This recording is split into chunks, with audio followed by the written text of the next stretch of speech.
안녕하세요. 화학의 세계에 오신 걸 환영합니다. 지난 시간에 화학 첫 번째 얘기, 약간 역사적인 배경을 많이 얘기했는데요. 이제 근대 화학을 넘어오기 전까지 얘기를 많이 했는데 어떠셨을까요? 오늘은 이제 진짜 본격적인 화학 얘기입니다.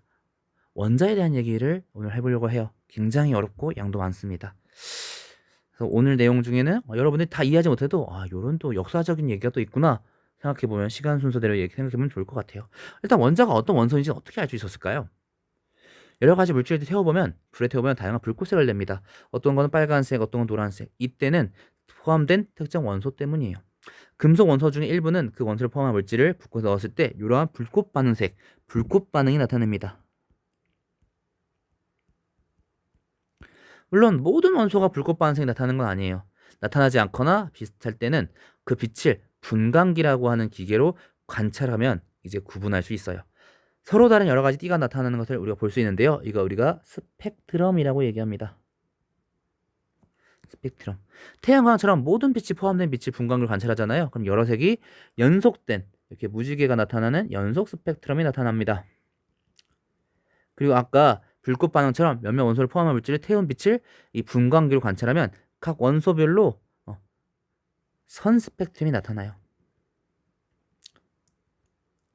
여기 그림에처럼 수소는 수소, 나트륨은 나트륨, 헬륨 서로 다른 선 스펙트럼이 나타나요. 원소의 선 스펙트럼은 원소의 종류에 따라 나타나는 선 색깔, 위치, 굵기, 개수 등이 다릅니다. 그리고 물질에 여러 가지 원소가 포함되어 있을 때도 각 원소의 선 스펙트럼이 모두 나타나요. 예를 들어서 화합물 이어서 어떤 게 좋을까요?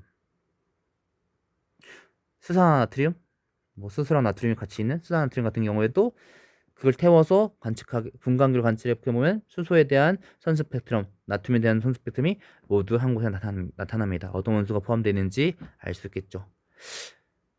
만약에 태양빛이 차가운 물질 통과하게 된다면 그 포함된 원소만큼 이 선이 비어있는 선 스펙트럼 비어있는 흡수 스펙트럼이 나타납니다. 그럼 이제 과학자들은 이런 걸 고민하겠죠. 왜? 왜 이런 스펙트럼이 나타나? 서로 다르게 나타나? 이건 원자의 구조와 관련이 있습니다. 라보아제가 지난번 얘기했던 실험 외에도 물이 수소, 산소로 이루어져 있음을 알게 되는데요. 많은 사람들이 원소의 종류 그리고 원자의 구조에 대한 연구를 진행하게 됩니다. 19세기 톰스는 음극선 실험을 통해서 원자를 이루는 성분 중에는 전자가 있음을 알게 돼요. 이 음극선이라는 걸 실험하다 보니까 자기장과 전기장의 영향을 받아요. 전하를 띄는구나. 전하를 띄는구나. 장애물이 있으면 그 뒤에 그림자가 생기고요. 음극선 뒤쪽 닿지 않는 곳에 그림자가 생기고요. 바람기가 있다면 돌아가게 됩니다. 질량을 갖고 있구나. 이 음극선이라는 게 어떤 입자로 이루어져 있는 선이구나. 우리가 이 입자를 전자라는 것라고 부르게 됩니다. 마이너스 1.6 곱하기 10의 마이너스 19제곱 클롱이라는 전하를 갖고 있는 입자로서 원소의 기호가 클수록 개수가 많습니다. 이따가 우리가 좀 더 자세히 얘기해 보겠죠. 모든 전하가 이 값의 배수다 보니까 이 값을 우리가 기본 전하량 1라고도 얘기합니다.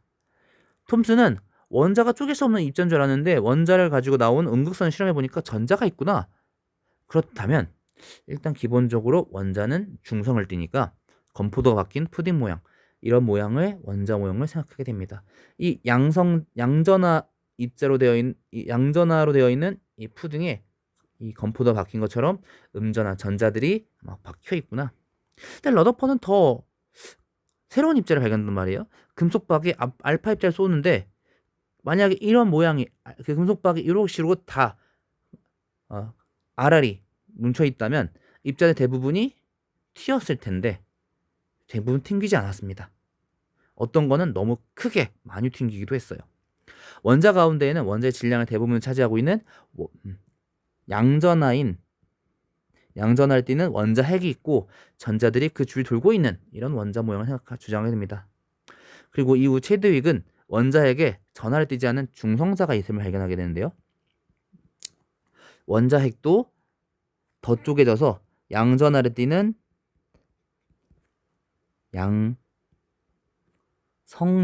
양성자와 중성을 띠는 중성자로 이루어짐을 알게 됩니다. 즉, 이 원자 가운데에 양성자와 중성자들이 모여서 질량 대부분을 차지하는 원자핵이 있고 그 주변에 전자들이 돌고 있는 모형으로 원자의 구조를 생각하게 됩니다. 이 양성자와 중성자가 원자의 성질을 결정합니다. 1869년 멘델레예프는 당시 발견됐던 63종의 원소들을 원자량 순으로 나열해 보는데요. 원자량은 원자 사이의 질량을 상대적으로 나타낸 것이에요. 탄소 원자 질량수가 12인 탄소 원자를 10이라고 하는 값으로 기준으로 해서 상대적으로 나타내는데요. 여기서 질량수는 무엇이냐? 질량수는 분자를 구성하는 모든 원자의 원자량의 합입니다. 원자량은 좀 이따 원자량 아니죠. 분자량. 그쵸. 요거는 질량수가 아니죠. 분자량. 질량수는 좀 이따 나오겠네요.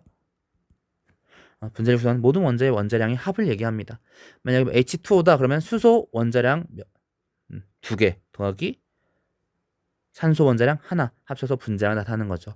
어떤 입자 1몰이다. 6.02 곱하기 10의 23제곱의 개수만큼 입자가 있다라고 하면 그 화학식량, 이 분자량 혹은 원자량에 그램을 붙여서 우리가 나타냅니다.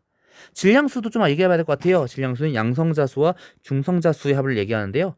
아까 얘기했다시피 질량 대부분이 원자 핵에 몰려있기 때문에 전자는 양성자, 중성자에 비하면 질량 핵에 비하면 질량이 아주 작아 원자의 질량에 영향을 주지 않습니다.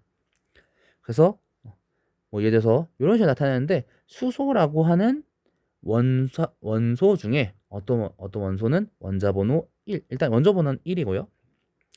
그리고 얘 같은 경우에는 이따 얘기하겠지만 전자 하나인데 걔는 질량에 영향을 미치지 못하고 양성자만 하나, 중성자가 없어서 질량수 1인 걸 확인할 수 있겠네요. 멘델레예프는 이런 새로운 이 일정한 간격을 원자량을 순으로 나열했을 때 일정한 간격을 두고 성질이 비슷한 원소들이 주기적으로 나타나는 걸 발견합니다. 그리고 주기율표의 전신을 정리하게 되죠. 이 주기율표는 새로운 원소의 존재 가능성과 성질을 예측했고 실제로 그 원소들이 발견됐습니다만 주기수에 맞지 않는 부분들이 좀 생기게 됩니다. 일단 뭐 살짝만 이 주기율표 얘기를 살짝만 벗어나면 원소들은 전자수와 양성자수가 기본적으로 같다 보니 중성을 띄어요.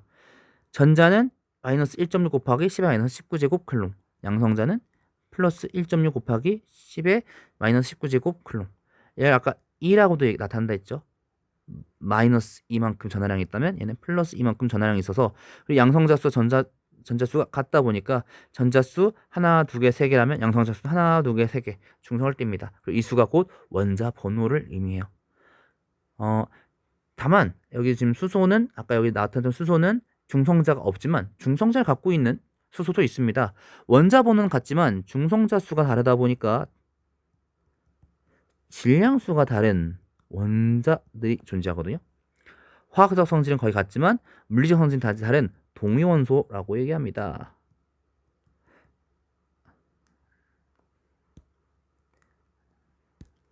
동위원소. 그래서 뭐 우리가 원자량은 동위원소의 존재 비율과 각각의 원자량을 모두 고려해 평균을 구한다라고 좀 그냥 알아두시면 좋을 것 같아요. 이렇게 양성자 하나로만 이루어져 있는 수소 있지만 양성자 하나, 중성자 하나, 중성자 두 개 있는 삼중수 이런 식으로 다양한 원자들이 또 있다는 걸 한번 좀 알아두면 좋을 것 같아요. 모즐리는 1913년 이 멘델레예프가 만든 주기율표의 부족한 점들을 보완합니다. 원소들이 갖는 화학적 성질들의 주기성은 원자량이 아니라 이 질량에 대한 내용이 아니라 원자 번호가 결정한다는 것을 밝히게 됩니다. 그리고 주기율표의 기초를 완성하면서 우리를 괴롭히게 되죠. 주기율표의 가로줄을 우리가 주기라고 얘기합니다. 주기. 같은 주기 원소는 바닥 상태의 원자에 대한 전자가 들어있는 껍질수가 같습니다. 바닥 상태는 뭐고 전자는 껍질수는 뭔가요? 좀 이따가 얘기할 것 같아요. 그리고 이 세로줄을 족이라고 얘기합니다. 같은 세로줄에 있으면 같은 족이라고 얘기해요. 비슷한 화학적 성질을 나타냅니다. 좀 이따가 얘기해 보도록 할게요. 일단 주기율표 기본적으로 얘기했을 때 금속, 비금속, 그리고 중금속 나눌 수 있는데 금속 대부분의 광택을 띠는 아이들이에요. 넓게 펴지는 성질이 있고요. 대부분 고체지만 수은이 어디 있을까요? 수은을 여기 있네요. 수은은 액체 상태입니다. 열을 잘 전달하고 전기도 잘 통하는 성질을 갖고 있어요. 비금속 대부분 고체 혹은 기체지만 브로민 눈이 좀 침침해서 브로민만 액체 상태입니다. 열도 전기도 잘 전달하지 못하는 성질을 갖고 있어요. 단순히 원자핵과 전자, 양성자수와 그 전자수와 같은 중성을 띠고 있는 입자들인데 얘네가 모여서 만들어진 물질들은 이런 성질들이 각각 나타나는 거예요. 일족 원소들을 우리가 알카리 금속이라고 얘기하는데요. 수소만 제외한 나머지 원소들을 얘기합니다. 모두 실온의 고체 상태고요. 밀도가 낮고 은백색 광택을 띠며 물은 성질을 갖고 있습니다. 반응성이 좋고 산소나 물과도 반응을 잘합니다. 할로젠 17족 원소들인데요. 모두 비금속이고 색을 띠고 있습니다. 반응성이 높아서 역시 다른 원소들과 잘 반응해요. 플로린, 염소는 기체, 아까 얘기했던 브로민은 액체, 아이오딘은 고체 상태로 실온에서 존재합니다. 비활성 기체 18족 원소들을 얘기하는데요. 반응성이 높고 안정하여서 화학 결합을 하지 않습니다. 좀 이따가 자세히 볼 것 같아요. 자, 러더퍼드의 모형은 전자가 원자핵을 돌고 있는 그 원자핵도 양성자와 중성자로 이루어져 있지만 원자가 주위 돌고 있는 모형으로 우리가 얘기했습니다. 근데 원운동한다는 건 속도가 계속 변하는 걸 얘기합니다. 속도가 변한다는 것은 힘을 받는다는 걸 얘기해요. 또 그만큼 힘을 받아서 속도가 변할 때는 전자적 전기 성질을 띠고 있는 입자들이 힘을 받는다는 것은 그만큼 전자기파를 내뿜는다는 걸 얘기합니다. 빛을 내뿜어요. 근데 그 빛을 내뿜다가 전자 힘을 잃어서 원자핵과 충돌하고 붕괴할 겁니다. 원운동한다는 계속 빛을 내뿜는 거니까요. 그리고 또 하나, 아까 우리가 선속부피처럼 얘기했잖아요. 그게 빛을 계속 내뿜는다고 하면은 이 빛을 분리했을 때, 빛을 분광해 놓고 나눴을 때 연속된 계속 쭉 이어진 빛이 나와야 될 것 같은데 띄엄띄엄 선이 존재하는 선 스펙트럼이 나옵니다. 여기서 원자의 모형이 뭔가 잘못됐다는 걸 사람들이 인지하게 되죠. 이를 해결할 단서는 재련 과정에서 나타나는데요. 철을 재련할 때 온도는 품질을 결정할 정도로 굉장히 중요한 요소인데요. 뭐 만져볼 수는 없을 거 아니에요. 철 색깔만 보고 온도를 알아야 했습니다. 독일의 물리학자 키리우프는 흡수한 빛을 모두 방출하는 이상적인 물체인 흑체라고 하는 것을 연구하기 시작하는데요. 흑체가 내뿜는 이 빛에 대한 에너지와 빛의 에너지량과 파장, 빛도 진동이거든요. 파동. 한번 진동하는데 간 거리의 관계를 알고자 했습니다. 사실 더 자세한 얘기는 물리에서 얘기하면 좋겠는데 이 얘기를 꺼낸 이유는 막스 프랑크가 이 관계가 연속된 내용이 아니라 띄엄띄엄 양자화되어 있다라는 얘기를 하게 됩니다. 이 얘기를 하고 싶어서 이 얘기를 갖고 왔어요. 이 선스펙트럼이 나타난 이유, 그리고 러더퍼드의 원자 모형에서의 안정성 문제라고 하거든요. 이 원운동하면서 계속 전자기파를 에너지를 내뿜다가 소멸할 거야. 이 내용을 막스 프랑크의 양자 가설로서 해결하게 됩니다. 보고는 이 양자 가설을 기반으로 원자의 안정성 문제, 아까 얘기했던 안정성 문제, 그 선 스펙트럼에 나타나는 문제를 해결하고자 새로운 원자 모형을 세웁니다. 원자 속의 전자는 원자 핵을 중심으로 띄엄띄엄 떨어진 궤도, 얘를 전자 껍질이라고 얘기해요. 아까 우리가 주기 얘기할 때 같은 주기면 같은 전자 껍질 안에 있어요 라고 얘기했는데 이 띄엄띄엄 떨어진 궤도를 전자 껍질이라고 합니다. 이 전자가 이 같은 바닥 상태는 좀 이따 얘기하겠지만 가장 에너지를 낮게 갖고 있을 때, 가장 에너지 낮을 때 그 상태를 바닥 상태라고 하는데 이 바닥 상태에서 전자들이 같은 전자 껍질만큼만 들어가 있어요. 채우고 있어요. 그 궤도를 도는 동안은 전자가 안정하다 보니까 에너지를 방출하지 않습니다.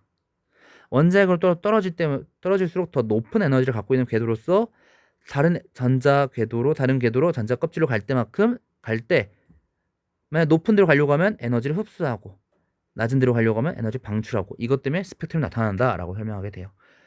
떨어질 때 방출하니까 그 에너지만큼의 파장, 에너지만큼의 빛을 방출하니까 선 스펙트럼이 나타나고요.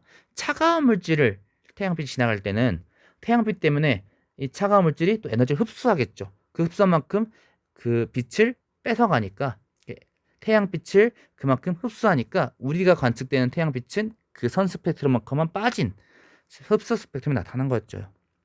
근데 여기서 끝이면 좋겠지만 아인슈타인이 이 빛은 파동이면서 동시에 입자라고 주장을 하게 되거든요. 물론 역사적 배경은 좀 더 있습니다.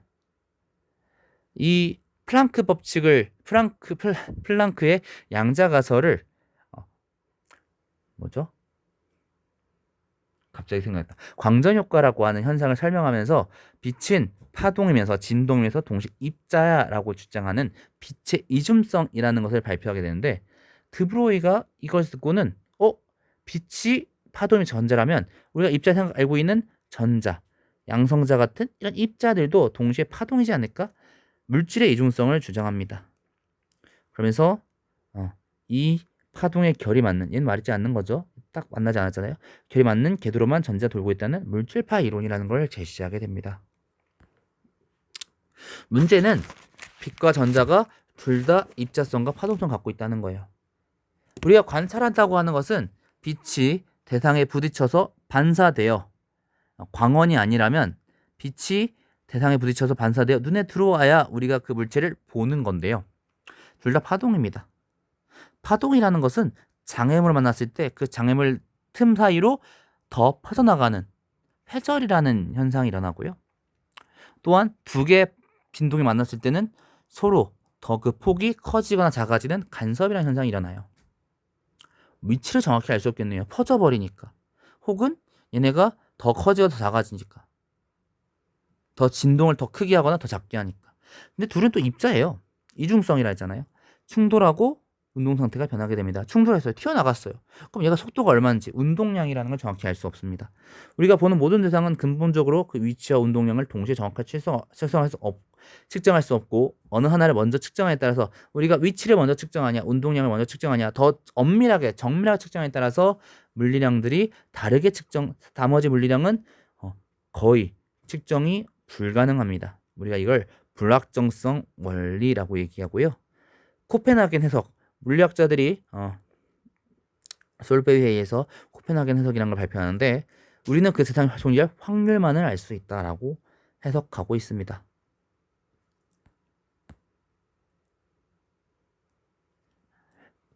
여기서 이제 원자의 구조에 대한 생각이 막 바뀌는데요. 아까 보호가 얘기했던 대로 전자껍질을 돌고 있어. 전자껍질 채워서 나가라고 얘기하면 좋겠지만 드보르가 얘기한 대로 물질도 파동이잖아. 실험적으로 관측이 되거든요. 실험적으로 확인하게 되거든요.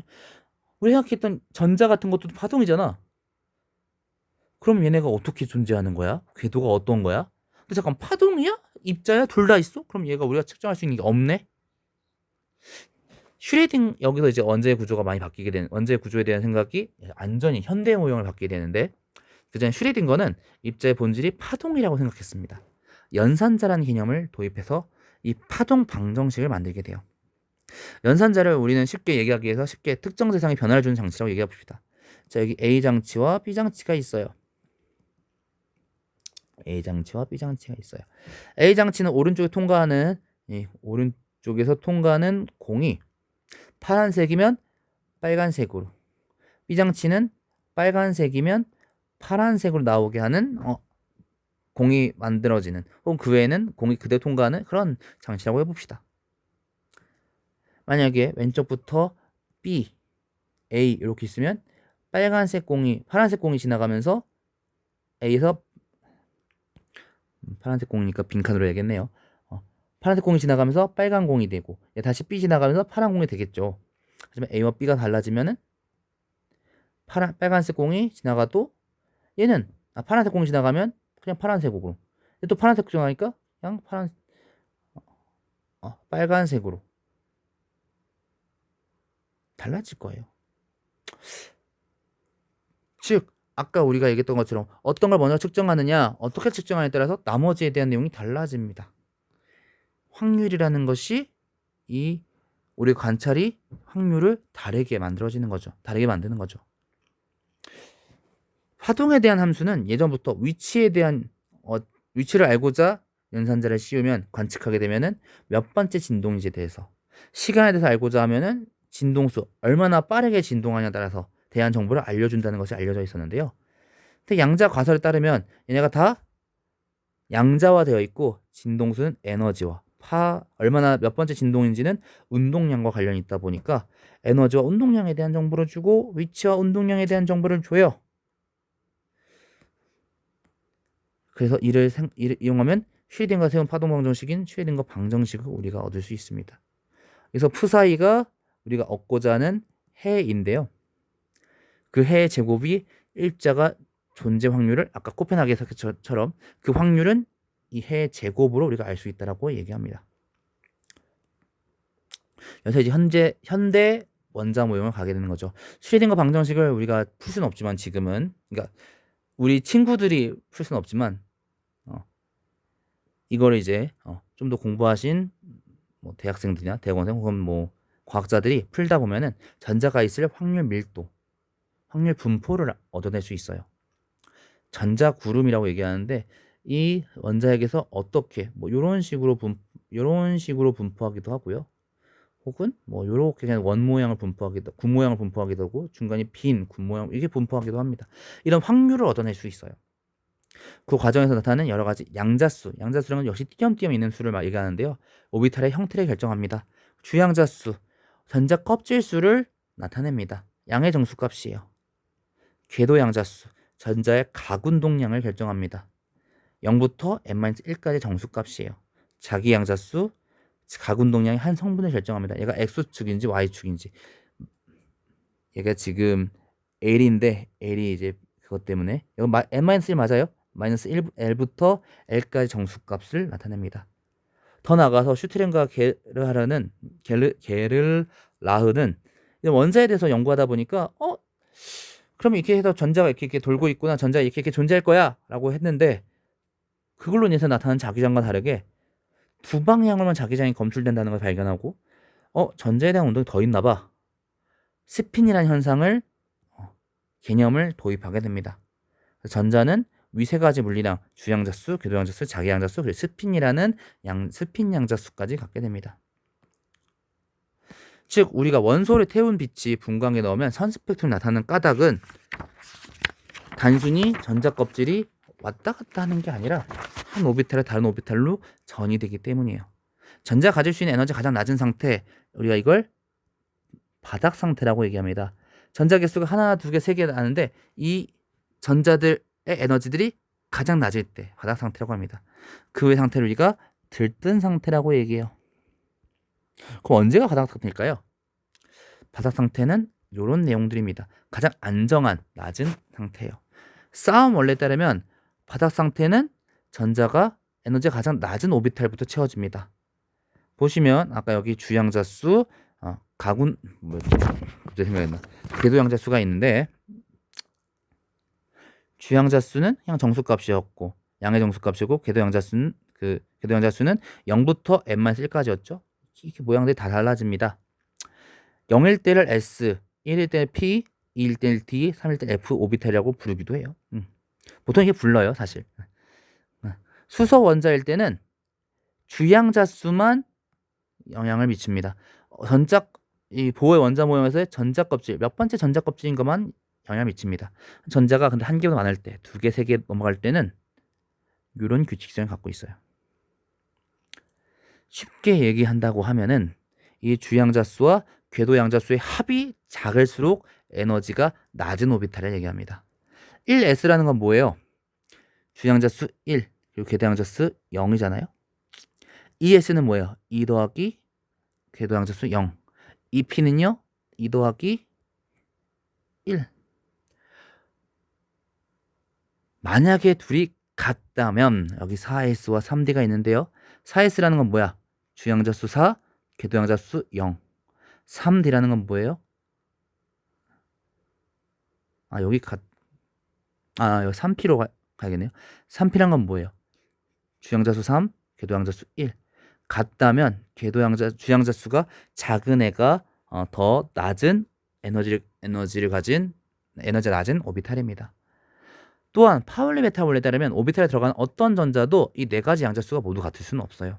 전자는 파동이다 보니까 서로 같은 양자수라면 서로 상쇄 간섭하여서 이 진동이 작아지면서 소멸하게 됩니다. 한 개 오비탈에는 스핀 방향이 서로 반대인, 그러니까 스핀도 있다 했죠. 전자가 쌍으로 두 개씩만 존재할 수 있어요. 그래서 1s에 2개, 만약에 3개가 있다면 1s에 2개, 그리고 2p에 ES가 있죠. 1s 만약에 전자가 3개가 있는 원자라면 1s에 2개, 그리고 그 다음에 ES에 1개 들어가게 될 거예요. 최대 2개까지. 훈투 규칙에 따르면 에너지 준위가 같은 오비탈이라면, 만약에 여기도 ES도 다 채웠어요. 2개 다 있습니다. 그럼 이제 그 다음 전자가 더 많다면 2p 오비탈 채울 거란 말이에요. 2p 오비탈은 그 자기 양자수 때문에 오비탈이 3개예요. 근데 여기 만약에 2개를 채우려고 한다 라고 하면은 이렇게 2개가 채워지는 것이 아니라 쌍을 이루지 않고 전자가 채워지는 경우가 더 안정적입니다. 그래서 2p 자기 양자수 x축에 대한 오비탈, 2p y축 방향으로 있는 오비탈 각각 들어가는 경우가 더 안정적입니다. 우리 친구들이 지금 말로 설명해서 좀 어려울 수 있지만 나중에 고등학교 때 혹은 여러분이 직접 해볼 수 있으면 해보면 좋을 것 같아요. 근데 조금 오늘은 한번 개론적인 것만 한번 들어보시고 직접 해보시면 좋을 것 같아요. 그럼 원소들은 어떤 주기성을 띨까요? 먼저 원자가 바닥 상태일 때 원자 중심에서 전자 껍질의 가장 바깥쪽, 그러니까 가장 밑에서부터 채웠을 때 전자가 마지막으로 있는 이 바깥쪽 전자까지의 거리, 반지름 생각해 볼게요. 같은 족이라면 무슨 소리입니까? 같은 족이라면 이렇게 있을 때 여기 같은 세로줄에 있다는 얘기잖아요. 원자 번호 클수록 전자 껍질이 큽니다. 반지름이 커질 거예요. 같은 죽이라면 여기 안에 있는 거죠. 같은 가로줄 안에 있을 때 원자 번호 클수록 양성자가 많아집니다. 원자핵은 양성자, 중성자, 이 주변에 전자들이 이렇게 막 분포하고 있는 건데 양성자 많다 보니까 이 바깥쪽 원자가 더 전기적 인력을 많이 받겠죠. 전하량이 크니까 반지름이 작아질 겁니다. 더 잡아당기니까. 원자가 전자를 잃거나 얻어서 이온일 때는 어떻게 될까요? 원자가 전자를 잃어서 양이온일 될 때는 가장 바깥쪽에 있는 전자가 튕겨나갑니다. 전자 껍질 수가 감소해서 반지름이 작아질 거예요. 원자가 전자를 얻어서 음이온이 될 때는 이 바깥쪽 원자를 더 채울 겁니다. 전자 껍질이 완전히 채워질 때까지 채워집니다. 나중에 아마 더 이제 이온들이 결합하는, 이 원자들이 결합하는 얘기할 때 좀 자세할 것 같은데 이 바깥쪽 원자가 더 많아집니다. 같은 전자 껍질인데. 그럼 이 전자끼리도 서로 다 음전화 마이너스 전하를 띄고 있으니까 서로 밀어내려고 반발력이 있겠죠. 전기적 인력도 작아져서 이 원자의 잡아당기는 인력이 작아져서 반지름이 커질 거예요. 이온을 만들려면 전자가 없거나 있는 상황을 생각해 봐야 됩니다. 모든 원자들은 오비탈을 채워 안정해지려고 합니다. 안정해진다는 것은 다음 시간에 얘기했지만 18조 원소 비활성 기체와 같은 상태가 된다는 걸 얘기해요. 그러다 보니까 여기가 18조 비활성 기체들, 여기 왼쪽에 있는 아이들은 전자 하나만 잃으면 얘처럼 되는 거 아니겠어요? 오른쪽에 있는 아이들은 전자 하나만 얻으면, 전자 몇 개만 얻으면 이렇게 되는 거 아니겠어요? 왼쪽 갈수록 양이온이 되려는 경향성, 오른쪽 갈수록 음이온이 되려는 경향성이 큽니다. 그래서 맨 끝에 있는 아이들은 1쪽과 17쪽 아이들은 좀만 전자를 얻으면 안정해지다 보니까 아까 앞에서 얘기했죠? 반응성이 큽니다. 만약 같은 개수의 전자를 갖고 있는 이온이라면 전자를 잃거나 얻어서 같은 개수가 됐다. 그럼 원자 번호가 클수록 양성자가 많을 거 아니에요? 원자핵 안에. 원래 중성이었던 원자에는 전자의 개수와 양성자 수가 같았는데 원자 번호가 클수록 이 전자를 잃어버리거나 해서 양성자 수가 많다는 걸 의미할 테니까 전기적 인력이 크고 이온 반지름은 더 작아질 겁니다. 기체 상태 원자에서 전자기를 떼어내서 양이온이 될 때 필요한 최소 에너지를 우리는 이온화 에너지라고 합니다. 같은 족이라면 역시 같은 세로줄에 있다는 거죠. 원자 번호 클수록 전자 껍질 수가 커집니다. 주영자 수 커지니까 바깥쪽 전자가 받는 전기적 인력이 작아지겠죠. 멀리 있으니까 이온화 에너지도 작아질 겁니다. 양이온이 끌어당기는 힘이 원자를 끌어당기는 힘이 작으니까 양이온이 더 쉽게 떼어질 거예요. 전자기가 쉽게 떨어질 거예요. 밖에 있는 전자가. 반대로 같은 주기라면, 같은 가로줄에 있다면 원자 번호 클수록 양성자 수가 많습니다. 같은 전자 껍질인데 인력이 커져서 더 대체로 전장기를 떼어내기가 더 어려워질 겁니다. 또한 반대로 기체 상태 원자에서 전자를 한 개씩 차례대로 떼어내는데 필요한 에너지를 반대가 아니군요. 반대는 이따가 얘기할 에너지 전자 친화도네요. 단계별 에너지를 우리가 순차 이온화 에너지라고 하는데요. 많이 떼어내려고 할수록 더 안쪽에 있는 걸 떼어내는 거니까 더 안정한 상태에 있는 걸 떼어내려고 하니까 에너지가 더 커집니다. 만약 전자 껍질의 가장 바깥쪽 전자를 모두 떼어낸 다음에 이 오비탈을 거의 다 채운 상태에서 떼려고 하면은 전자 껍질을 다음 전자 껍질 전자의 다음 전자 껍질의 전자를 떼어내려고 하면은 이미 안정한 상태가 됐는데 전자를 떼어내려고 하니까 에너지가 많이 필요할 그 전보다 더 훨씬 더 그 전에 증가했던 양보다 갑자기 급증할 겁니다. 그래서 순차 이온화 에너지도 그 전보다 이때 이 전자 껍질이 모두 채워져 있는 상태에서 떼어내려고 하면 더 급증하겠죠. 기체 상태의 원자가 전자 하나 얻어서 음이온이 되려고 하는 이때 방출한 에너지를 우리가 전자 친화도라고 얘기합니다. 전자 하나를 얻어 안정한 상태가 될 수 있는 17쪽 원소의 경우에는 전자 하나만 얻으면 바로 안정한 상태가 될 수 있으니까 전자 친화도가 대체로 크겠죠. 오늘 얘기는 여기까지입니다. 사실 원자에 대한 내용을 한 번에 끝내려고 하니까 내용이 방대했습니다. 어려운 내용도 되게 많아요. 그래서 우리 친구들이 이런 경향성도 있다, 신기하다 정도로만 해도 오늘 많은 내용을 한 것 같아요. 가능하다면은 그 불꽃 반응이 아니라 불꽃 반응과 그리고 스펙트럼 왜 나타나는지를 대충적으로 전자가 원자핵 중심에 있고 전자들이 이렇게 분포하는데 전자들이 에너지를 흡수하거나 잃거나 할 때 그 에너지만큼 선 스펙트럼이 나타나는데 이 정도만 아셔도 물론 주기율표는 외워야겠죠.